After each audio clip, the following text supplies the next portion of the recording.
বীরপাশা বাড়ি। 26 তারিখে সকাল 10:30টার সময় আমি গ্রামের বাড়ি থেকে মাধবপ্রসাদ যাচ্ছিলাম। তো আমাদের এখানে একটা সাইক্লোন সেন্টার আছে, সেই সাইক্লোন সেন্টার থেকে একটা রাস্তা হয়েছে নতুন 1 সপ্তাহ আগে। তো সেখানে কন্ট্রাক্টর এবং তার লোকজন বলে গেছিলো যে আপনারা এই রাস্তা দেয় এখন আপাতত লোহার চাক্কা দিয়ে কোনো ট্র্যাক্টর বা ট্রলি চালাবেন না। আমাদের গণ্যমান্য ব্যক্তি যারা আসলে তাদের উপস্থিতি করে তারপরে এই কথা বলেছিল। বলার পরে তার কথা আমরা আবার ট্র্যাক্টর আলাকে জানাই গেলাম। তো একজন ট্র্যাক্টর মালিক নাসির ভুইয়া, সে আমি যখন 26 তারিখে সকালবেলা বাড়ি থেকে আসতাম তখন দেখি তার ড্রাইভার গাড়ি চালাই যাচ্ছে, সে পাশে পাশে। তখন তাকে বললাম যে ড্রাইভারকে যে তুমি গাড়িটা এখান থেকে টায়ার লাগাইয়া, লোহার চাক্কা বাদ দিয়ে টায়ার লাগাইয়া তারপর রাস্তায় দিয়ে যাও, তুমি পুরো দিন চললে আমাদের কোনো আপত্তি নেই। তো নাসির ভুইয়া বলল যে আমার গাড়ির চাক্কা খোলে কেনা, আমার গাড়ির চাক্কা খোলাও হবে না আর টায়ার লাগানো হবে না, আমি এইভাবেই যাবো এই রাস্তা দিয়ে। তখন তাকে সে কী করলো, ড্রাইভারকে নামাই দিয়ে সে নিজেই ট্র্যাক্টর চালাইয়া ব্রিজের উপরে আসলো। আইসা আমার বললো শালা রাস্তা ছাড়। তা আমি বললাম গালাগাড়ি করবো না, তুমি টায়ার লাগাও, চলে যাও, আমিও চলে যাবো। কইছে তুই সর না, তোর মারি হালাম কিন্তু ফিসছা গাড়ির দিয়ে। হ্যাঁ, আমি ভয়তে এক পাশে গেলাম। সে গাড়িটা বন্ধ করে আইসা, আমার একটা মোটরসাইকেল ছিল, সেই মোটরসাইকেলটাকে লাথি মারিয়া ব্রিজের উপরে ফালাইয়া, হ্যাঁ, 2-3টা উল্টে নিয়ে একটা বাজার আছে তার পাশে সে ফালাই দিল। তার ভাই সাথে সাথে সেখান থেকে আসলো, তার আরেক ভাই হায়দার ভুইয়া, সে আইসা আমাকে আইসাই সে বলছে মারি ফেলাবে, এটা বলবে।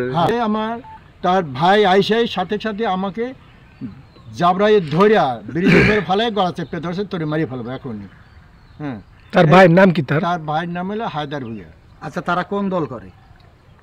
দলের কথা তো আমি বলতে পারবো না। তারা আওয়ামী লীগের অনুসারী ছিল এবং তারা কঠোর আওয়ামী লীগই ছিল। বিগত সরকার যখন ছিল, আওয়ামী লীগ সরকার ক্ষমতায়, তারা এটার খুব দাপট দেখাইছে। যাই হোক, এখন আপনাদের কাছে আমার অনুরোধ, আমার এই রাস্তাটা জনগণের রাস্তা, এই রাস্তা দিয়ে জনগণ চলবে। রাস্তা যারা তৈরি করছে তারা বলছিল যে আমাদের 1 মাসের সময় দেন, আপনারা এরপর গাড়ি চালাইয়েন। এখন আমার এই জিনিসটা সম্ভবত কাজের জন্য তাদেরকে বাধা দেওয়াই কি আমার অপরাধ? এখন এই বিষয়ে কি আপনি কোনো আইনের শরণাপন্ন হয়েছেন কিনা? হ্যাঁ, এই বিষয়ে আমি আইনের শরণাপন্ন হয়েছি। আমি থানায় গেছিলাম। থানায় যাওয়ার পরে ওসি সাহেব বলছে যে ঠিক আছে, আপনার জিনিসটা আমরা পর্যবেক্ষণ করতে রাখতেছি এবং দেখবো এটা। তারা এখন আপনি কি চাচ্ছেন?